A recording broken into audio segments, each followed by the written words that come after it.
সৃষ্টিকর্তা মানুষকে সম্মান দিয়ে সৃষ্টি করেছে, কিন্তু মানুষ নিজেই নিজের সম্মান কেড়ে নেয়। কিভাবে? চলুন শুরু করি। ধরুন, আমি একজন ঊর্ধ্বতন কর্মকর্তা।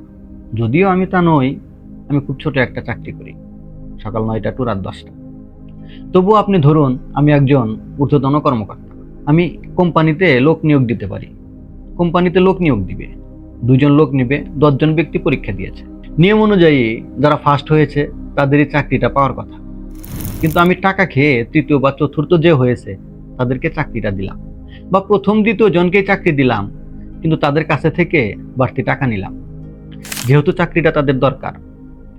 এই যে আমি বাড়তি টাকাটা নিলাম, যেটার নাম ঘুষ, এই ঘুষের টাকা দিয়ে আমি করবোটা কি? ভালো ভালো খাবার খাবো, না হয় ভালো ভালো পোশাক করবো, আর না হয় ভালো একটা বাড়ি করবো। আচ্ছা বলেন তো, এই যে ঘুষের টাকা দিয়ে আমি ভালো মন্দ নিয়ে এসে খাইলাম, প্রকৃত অর্থে কি আমি ভালো খাইলাম না পচা খাইলাম? আপনার বিচারে যদি আমি পচা খেয়ে থাকি, তাহলে এবার বিচার করুন তো, পচা খাওয়া কি মানুষের স্বভাব নাকি পশুর স্বভাব? একটু 5 সেকেন্ড ভেবে বের করুন তো, কোন পশু পচা খেয়ে বেঁচে থাকে না মরা পর্যন্ত? সময় কিন্তু 5 সেকেন্ড।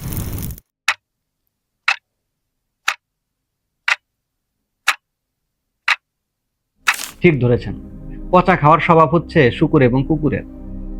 কিন্তু আমি তো সবসময় আমাকে মানুষ বলে দাবি করি। আমি বলি মানুষ হচ্ছে সৃষ্টির শ্রেষ্ঠ জীব। পৃথিবীতে যতগুলা ধর্মগ্রন্থ আছে, সকল ধর্মগ্রন্থেই বলা আছে সুদ খাওয়া হারাম, ঘুষ খাওয়া হারাম। যেহেতু আমাকে মরতে হবে, এবার মরার পরে দেখলাম সুদ ঘুষ খাওয়ার অপরাধে সংশোধনমূলক শাস্তি স্বরূপ আমার ইচ্ছা শক্তি কেড়ে নিয়ে আমার নফসটাকে কুকুরের শরীরের মধ্যে ঢুকিয়ে দিয়েছে, বা শুকুরের শরীরের মধ্যে ঢুকিয়ে দিয়েছে। আচ্ছা, কখনো কি কুকুর ও শুকুরের জীবনটা একটু ভালোভাবে খেয়াল করেছেন? একটু ভালোভাবে খেয়াল করে দেখেছেন? ঘর নাই, বাড়ি নাই, পোশাক নাই, মানুষের লাঠির বাড়ি, ডাস্টবিনের খাবার, মানুষের পায়খানা খাওয়া, বিশ্রী একটা জীবনযাপন তাদের। নফসটা যখন মানব দেহে ছিল, তখন সুদ ঘুষ নামক পচা খাবার ছিল আমার জন্য হারাম। সেটাকে আমি হালাল মনে করে মজা করে খেয়েছি। এবার সংশোধনমূলক শাস্তি স্বরূপ পচা খাবারকে আমার জন্য হালাল করে দিয়েছে। হ্যাঁ, এবার যত খাইতে পারোস। সুদ ও ঘুষের টাকা দিয়ে আমি তো হরিণের মাংস, গরুর মাংস, বড় বড় রুই মাছ কিনে খাইতাম। এবার অপেক্ষায় থাকি মাংস খেয়ে ফেলে দেওয়া হাড্ডি। বৃষ্টি নামলে কোথাও দাঁড়াতে পারি না, দূর দূর করে তাড়িয়ে দেয় সবাই। কাউকে বলতে পারি না আমার খুব শীত ধরেছে, একটা কাপড় দেন।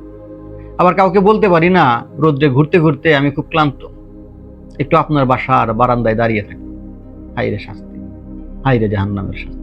সৃষ্টিকর্তা 18,000 মাখলুকাত সৃষ্টি করেছেন, 17,999টা মাখলুককে কিন্তু শ্রেষ্ঠ বলেন নাই, মাত্র এক শ্রেণীর মাখলুককে শ্রেষ্ঠ বলেছেন।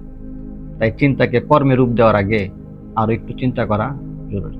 যিনি ঘুষ নেওয়ার চিন্তা করছেন বা যিনি সুদ খাওয়ার ফন্দি করছেন, একটু শুকুর এবং কুকুরের জীবনটা ভালোভাবে খেয়াল কইরেন। কে জানে, সদ্বুদ্ধি উদয় হলেও হতে পারে। ভালো থাকবেন, সুস্থ থাকবেন, সুফি দর্শনের সাথেই থাকবেন। ধন্যবাদ।